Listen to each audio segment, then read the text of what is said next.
Understood? Yes. Sa.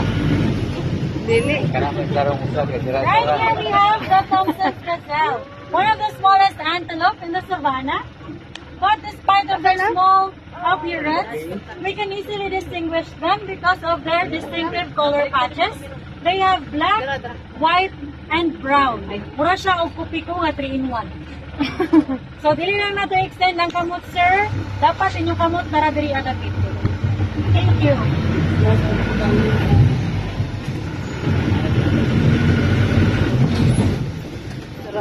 Right here we have our impalas, the incredible jumpers of the savannah.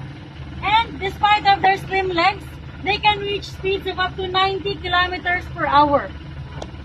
Male impalas have horns while females do not have horns. So mga babae na sila nga impala, ma'am and sir. That's it. Wala ko eh, wala. Lalaki. Ito malaghan. So on your left, this is their holding facility. This is where the animals sleep during the night for their safety.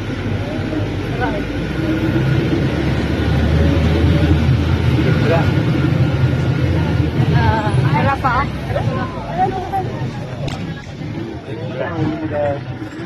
Right here we have the zebras. So zebras are black, covered with white stripes. And their patterns are unique, just like our fingerprints, because no two zebras has the same body pattern. So mauna si Mayo o si JJ. Mayo, Dili. Ay, Mayo, Dili.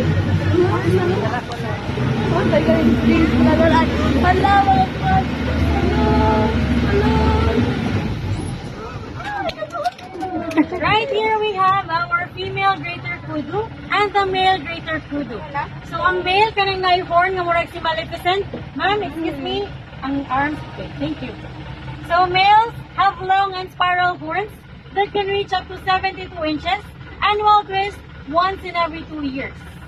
So sila po ang pinakataas o pinakagwapo nga antelopes diri sa savannah.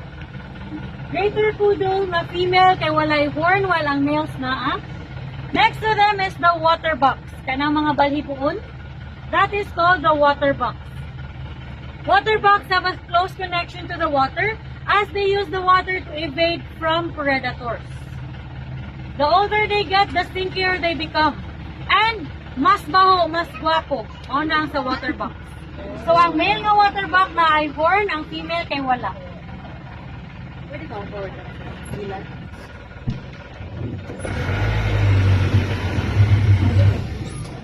Right here we have the eland. Eland look like cows that has white lines on its back. And they can jump for 10 feet from a standing start. So both male and female have horns. Okay? Water box, elands, and greater kudus. Naka-picture na?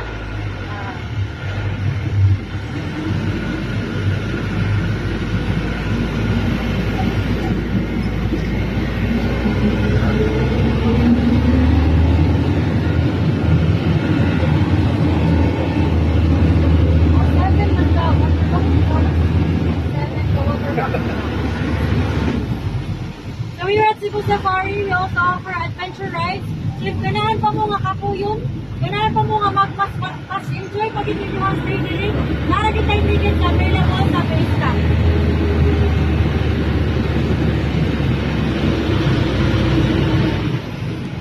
We're approaching our roller coaster side here sa Savannah.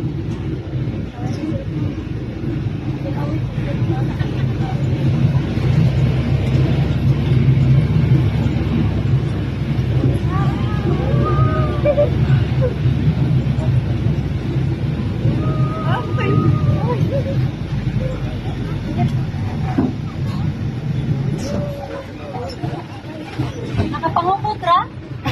Okay. Right here we have the Velasca. They look like goats with white markings on their faces, and that serves as their built-in sunscreen. Both male and female have ringed horns. Expensive na sila nga goats. Next to them is our wildebeest. Ano ni? So wildebeest are known as the clowns of the savannah because during mating season, males perform unusual dance moves to attract the female wildebeest. Pero sa Lion King, sila ang nagpatay ni King Mufasa. So kontrabida sa salida, clown sa savannah. Resback and wildebeest.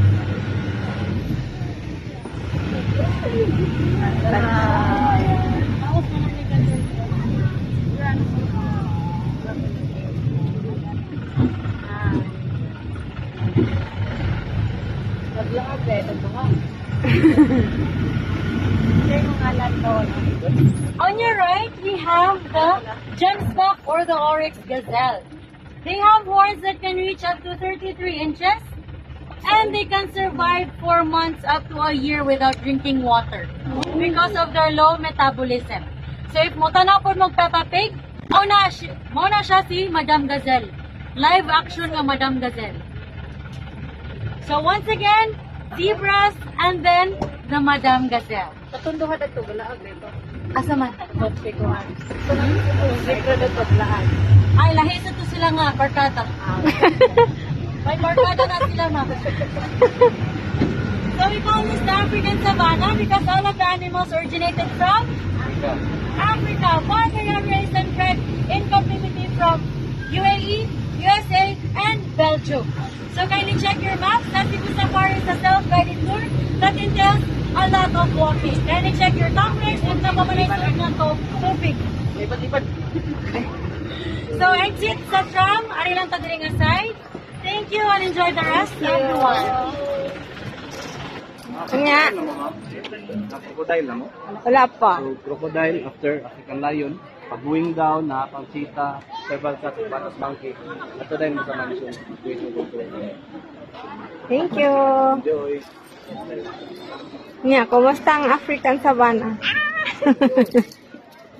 Kal. Smile. Wais.